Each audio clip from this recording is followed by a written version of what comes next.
তাফসীর মাহফিল সিএইচপি।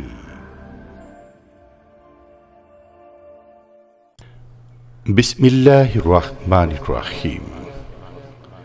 সারা পৃথিবীর সবচেয়ে সুন্দর মানুষ ছিলেন আমাদের প্রিয় নবী হযরত মুহাম্মদ সাল্লাল্লাহু আলাইহি ওয়াসাল্লাম। মহান রব্বুল আলামিন তাকে অপরূপ করে সৃষ্টি করেছিলেন।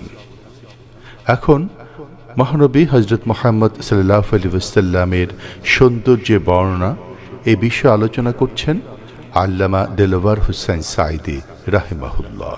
শব্দধারণ মাহসিন সাউন্ড সিস্টেম, প্রযোজনায় সিএইচপি।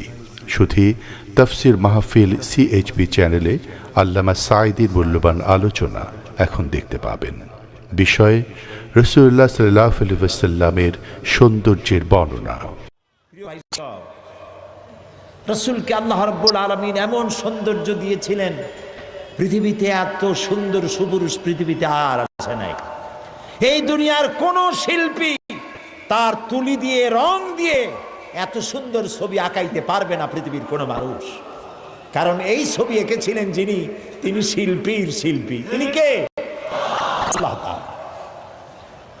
হযরত আয়েশা রাদিয়াল্লাহু তাআলা আনহা বলেছেন, হযরত ইউসুফকে দেখে, আছে না কোরআন শরীফে, হযরত ইউসুফ আলাইহিস সালামকে দেখে যেসব নারীরা তার রূপের মোহে অবশ হয়ে গিয়েছিল, ফল কাটতে গিয়ে কখন হাত কাটছিল টের পায় নাই।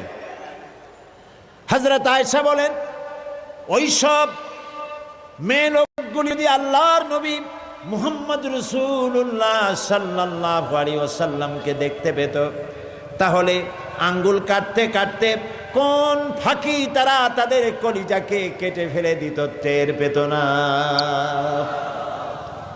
কবি বলেছেন, হযরত ইউসুফ আলাইহিস সালামের রূপ সৌন্দর্য দেখে কিছু সংখ্যক মেয়ে লোক হাতের আঙ্গুল কেটেছিল, আর নবীজিকে দেখে তার হুকুমে সাহাবায়ে কেরাম নিজেদের কল্লা কাটায় দিয়েছিলেন। হযরত আনাস রাদিয়াল্লাহু তাআলা আনহু তিনি বলছেন, আমি রাসূলকে আমার বাড়িতে দাওয়াত দিয়েছিলাম, ওটি পূর্ণিমার রাত ছিল। খাওয়া দাওয়া শেষ করে রাসূলুল্লাহ বাইরে বেরিয়ে এসেছেন। হাদিস শরীফে পরিষ্কার বর্ণনা এসেছে, রাসূলের গায়ে একটি লাল চাদর বা একটি লাল জামা গায়ে দেওয়া ছিল। এমনি এত সুন্দর যে সৌন্দর্যের বর্ণনা দেওয়া কোনো মানুষের জন্য সম্ভব নয়। ভুরু ছিল কালো, দাড়ি মোবারক কালো, মোষ মোবারক কালো, ঠোঁট মোবারক হচ্ছে গোলাপের মতো লাল, দাঁতগুলি ছিল মুক্তার মতো। যখন তিনি হাসি দিতেন, নিচের কালো দাড়ি, উপরে কালো মোচ, গোলাপের পাপড়ির মতো ঠোঁটের মধ্য দিয়ে মুক্তোর মতো দাঁতের যখন হাসি বেরোতো, মনে হতো যেন কালো মেঘের মধ্য থেকে বিদ্যুৎ চমকে গেল। মানুষেরা শুধু তাকিয়ে থাকতো, কেউ চোখের পলক ফেলতো না। হযরত আনাস বলেন,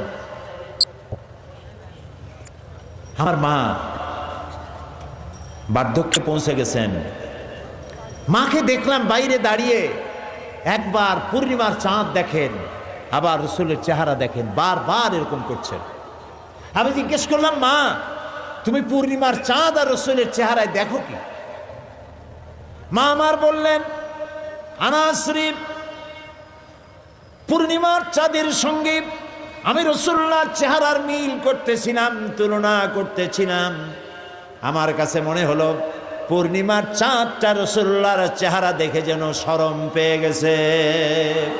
পূর্ণিমার চাঁদের ভিতরে কলঙ্ক কালিমা দেখতে পেলাম, আল্লাহর নবীর চেহারার ভিতরে কোনো কালিমা দেখতে পেলাম না। নবী করিম সাল্লাল্লাহু আলাইহি ওয়াসাল্লাম হযরত আবু বকর কে সাথে করে নিয়ে মদিনার দিকে এগোচ্ছেন। মদিনার আবাল বৃদ্ধ বনিতা, হাজার হাজার নারী পুরুষ পাহাড়ে উঠেছে, খেজুর গাছে উঠেছে, দেখার জন্য রাসূল আসতেছেন, আল্লাহর নবী আসতেছেন। সর্বপ্রথম একজন ইহুদি দেখতে পেয়েছে, সে খেজুরের গাছের মাথার উপরে ছিল, ওইখান থেকে দেখতে পেয়েছে পূর্ণিমার চাঁদ উদয় হচ্ছে যেন। সুবহানাল্লাহ, চিৎকার করে বলল, নিশ্চয়ই তোমাদের নবী আসতেছে। নবীজি যখন প্রবেশ করেছেন, মদিনার আবাল বৃদ্ধ বনিতা একযোগে গেয়ে উঠল, তালাআল বাদরু আলাইনা মিন সানিয়াতিল ওয়াদাই ওয়াজাবাশ শুকরু আলাইনা মাদা লিল্লাহি দাই। তালাআল বাদরু আলাইনা, আমাদের জন্য পূর্ণিমার চাঁদ উদিত হয়েছে, সুবহানাল্লাহ। ওয়াজাবাশ শুকরু আলাইনা, আল্লাহর জন্য শুকর আদায় করা আমাদের জন্য ওয়াজিব হয়ে গেছে। মদিনার ছোট্ট ছোট্ট কচিকাচা মাসুম বেগুনা বাচ্চারা চতুর্দিক থেকে রসুলকে ঘিরে ফেলেছে। সমস্ত মানুষ অপলক নেত্রে তাকিয়ে আছে, কেউ চোখ ফেলতে পারতেছে না। নবীজি বাচ্চাগুলির মাথায় হাত বুলাচ্ছেন আর জিজ্ঞেস করছেন, মদিনার ছেলে মেয়েরা, আমি আমার জন্মভূমি, পিতৃভূমি, মাতৃভূমি মক্কা ছেড়ে তোমাদের কাছে এসেছি, তোমরা কি আমাকে ভালোবাসবে? মদিনার ছোট ছোট মাসুম কচি কচি শিশু কিশোরেরা, ছেলেমেয়েরা নবীর কথার অর্থ তারা কি বা বুঝলো? বাচ্চা ছেলেমেয়েরা নবীজির দিকে তাকায় বলেন, ইয়া রাসূলুল্লাহ, শুধু কি ভালোবাসবো, যখন প্রয়োজন হবে আমাদের কচি কলিজা আপনার পায়ের উপরে উৎসর্গ করে দেব। নবীজি মক্কায় মদিনায় প্রবেশ করলেন, আল্লাহ শিখায় দিলেন, নবীজি আপনি পড়ুন, রব্বি আদখিলনি মুদখালা সিদকিন ওয়া আখরিজনি মুখরাজা সিদকিন ওয়াজআলনি মিন লাদুকা সুলতানান নাসীরা। আয় আল্লাহ, সত্যের সাথে আমাকে প্রবেশ করাও, সত্যের সাথে আমাকে বের করো। ওয়াজআলনি মিন লাদুকা সুলতানান নাসীরা, আর তোমার পক্ষ থেকে আমাকে সুলতান নাসির দান করো। দোয়াটা কে শিখালেন? বুঝতে পারতেছেন কথা? কে শিখালেন দোয়া? দুনিয়ার সব মুফাসসিরিনে কেরাম একই অর্থ করেছেন এই সুলতানে নাসিরের। সুলতানে নাসির শব্দের অর্থ হলো, আয় আল্লাহ, তুমি আমাকে রাষ্ট্রীয় ক্ষমতা দাও। সুবহানাল্লাহ বলেন। দোয়াটা কে শিখালেন? আল্লাহ, আমাকে কি দাও? রাষ্ট্রীয় ক্ষমতা দাও। কারণ এই কোরআন তো তার রং দেখাতে পারে না, এ কোরআন তো হাঁটতে পারে না, এ কোরআন তো চলতে পারে না, এ কোরআন তো বলতে পারে না। এই জন্য এ কোরআনের একটা রং আছে। এই কোরআনকে যদি চালাতে চাই, বলাতে চাই, রং দেখতে চাই, তাহলে রাষ্ট্রের প্রয়োজন। হযরত ওসমান রাদিয়াল্লাহু তাআলা আনহু বলেছেন, কোরআন যা পারে না নিজে করতে, তা রাষ্ট্র দিয়া করায়। সুবহানাল্লাহ বলবেন কেমনে? না বুঝতে তো বলা যাবে না, বোঝা লাগবে তো। আসলে আপনারা বুঝেন, কিন্তু ঠান্ডা লাগতেছে বোধহয়, নাকি? কোরআন নাজিল হয়েছে আইনের গ্রন্থ হিসাবে, এটি সংবিধান, এটি কনস্টিটিউশন, এটি কিয়ামত পর্যন্ত পৃথিবীর মানুষের জন্য কনস্টিটিউশন। এই আইন আল্লাহ তাআলা দিলেন। আপনারা লক্ষ্য করুন, যেই কাবা ঘরের মধ্যে 360টা মূর্তি ছিল, কয়টা ছিল মূর্তি? বলেন জোরে। আর রাসূলুল্লাহ নবুয়তের জীবনে মক্কায় ছিলেন কত বছর? 13 বছর। মূর্তি কি একটা সরাইতে পারছেন? পেরেছেন? পারেন নাই। এবার দেখেন ক্ষমতা কারে বলে, রাষ্ট্রীয় ক্ষমতা কারে বলে। নবীজি মদিনায় আসলেন, রাষ্ট্রীয় ক্ষমতা চাইলেন আল্লাহর কাছে। আল্লাহ দিছিলেন না দেন নাই? রাসূল এখন প্রেসিডেন্ট কিনা? রাসূলুল্লাহ এখন প্রেসিডেন্ট। যে রাসূল একা এসেছিলেন মক্কা থেকে একজন সাথী সঙ্গে করে, সেই নবী আজ 10,000 সৈন্য নিয়ে চললেন মদিনা আল মুনাওয়ারা থেকে মক্কা মুকাররমায়। কত লোক সাথে? 10,000। মক্কা শরীফে পৌঁছে গিয়ে সাহাবায়ে কেরামদেরকে বললেন, পায়খানা বানাও কম, চুলা বানাও বেশি। যুদ্ধ একটা কৌশল, এবং বৃদ্ধ পক্ষকে ঘাবড়ে দেওয়া, এটি হলো যুদ্ধের কৌশল। বললেন চুলা বানাও বেশি, পায়খানা বানাও কম। আবু সুফিয়ান গোয়েন্দা বিভাগের লোক পাঠাইলো, শুনলাম মুহাম্মদ আসছে সাল্লাল্লাহু আলাইহি ওয়াসাল্লাম। দেখো তো কত লোক নিয়ে আসছে। গেছে দেখতে, সকালের আগে তারা ফিরে আসছে, এসে বলছে আবু সুফিয়ান সৈন্য যে কত তার গণব কি, চুলা যে কত তাই গুনে কুল পাই নাই।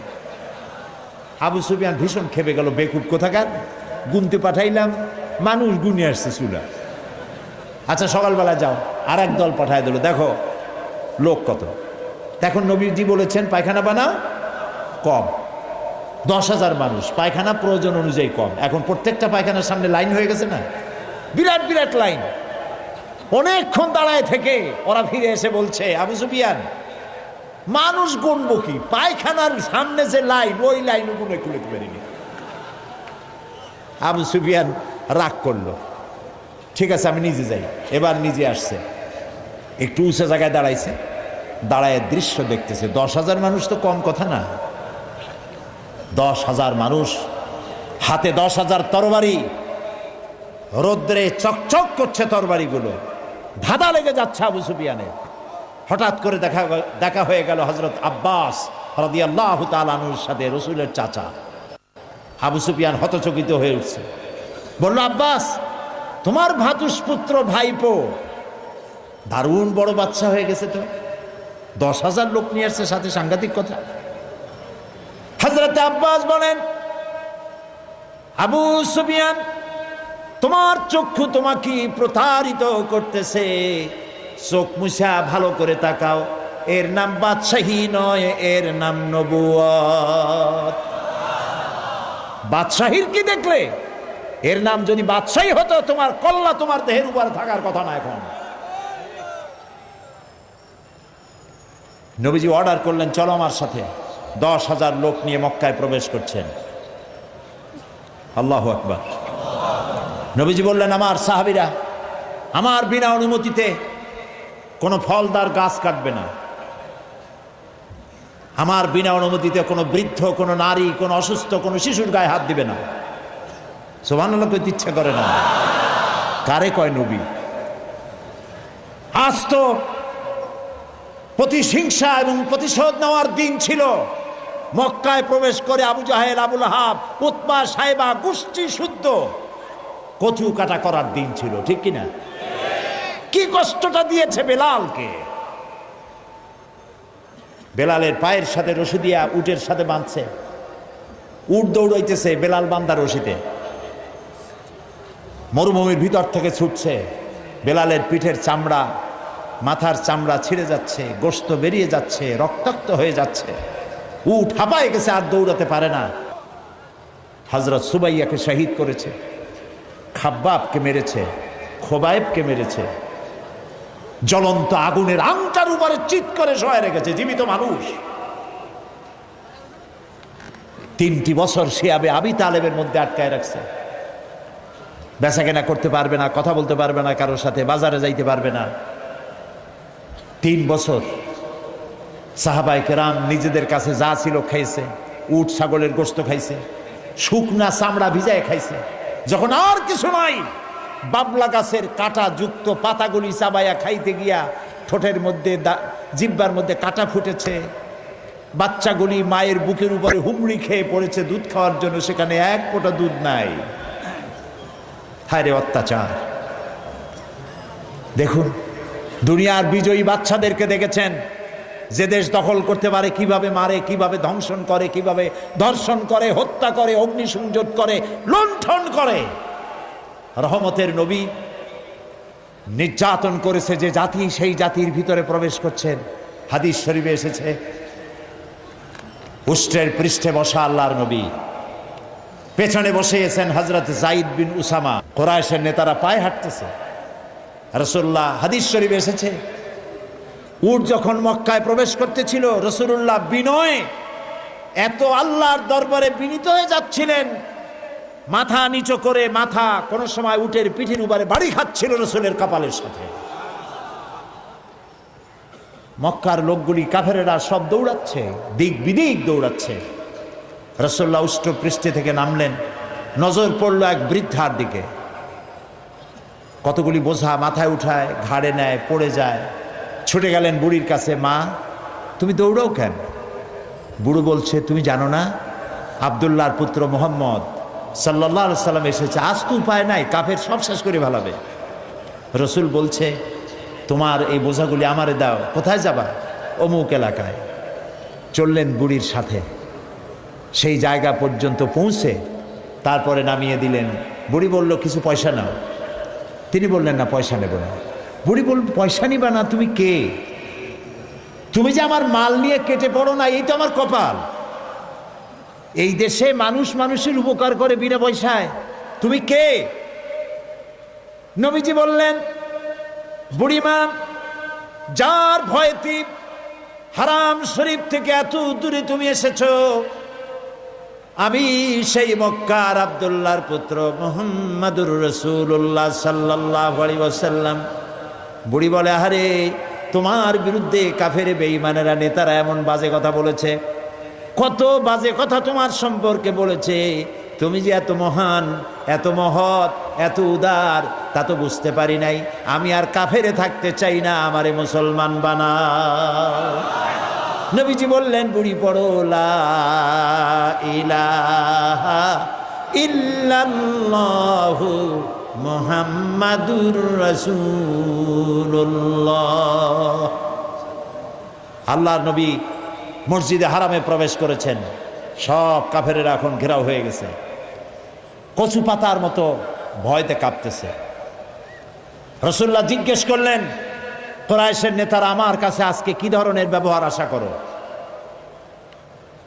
একজনে সাহস করে বলল, মুহাম্মদ সাল্লাল্লাহু আলাইহি ওয়াসাল্লাম একজন উত্তম ভাই, একজন উত্তম ভ্রাতুষ্পুত্রের কাছ থেকে যে ধরনের ব্যবহার আশা করা যায়, ওই রকম ব্যবহার আপনার কাছে আশা করি।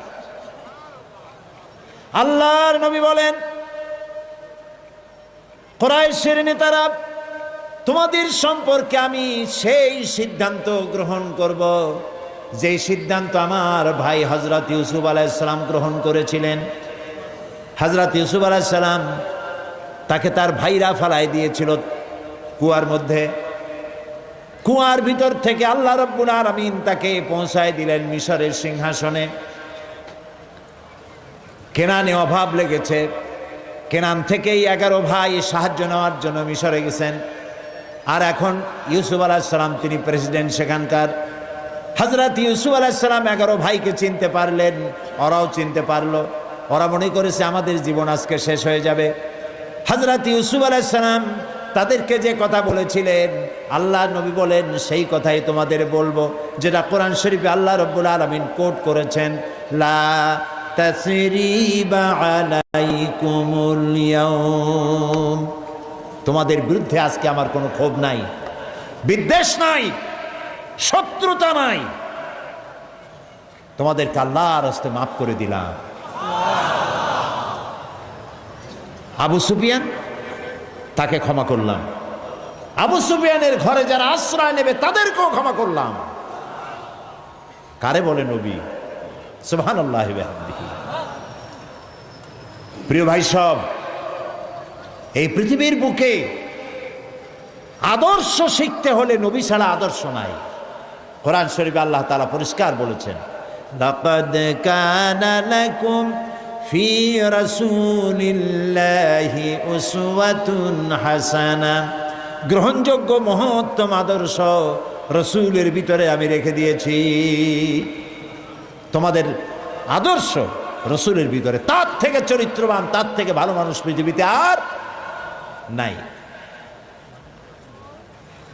প্রিয় ভাই সব, নবী করিম সাল্লাল্লাহু আলাইহি ওয়াসাল্লাম মদিনায় ফিরে গেলেন।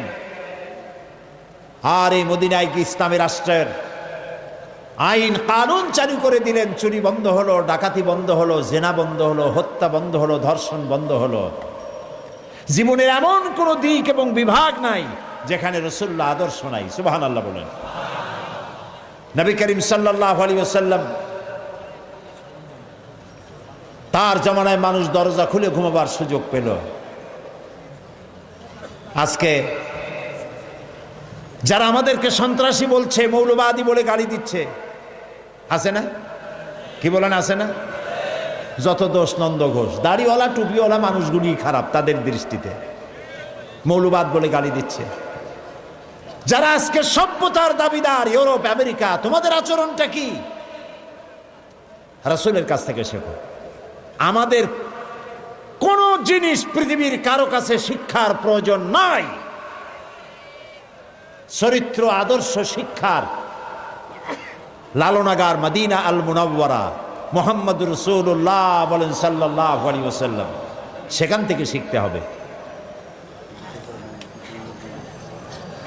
আমেরিকা ইরাকের উপর হামলা করলো, আল গরিব কয়েদখানায় কয়েদিদের সাথে কি আচরণ তারা করেছে মনে আছে না আপনাদের?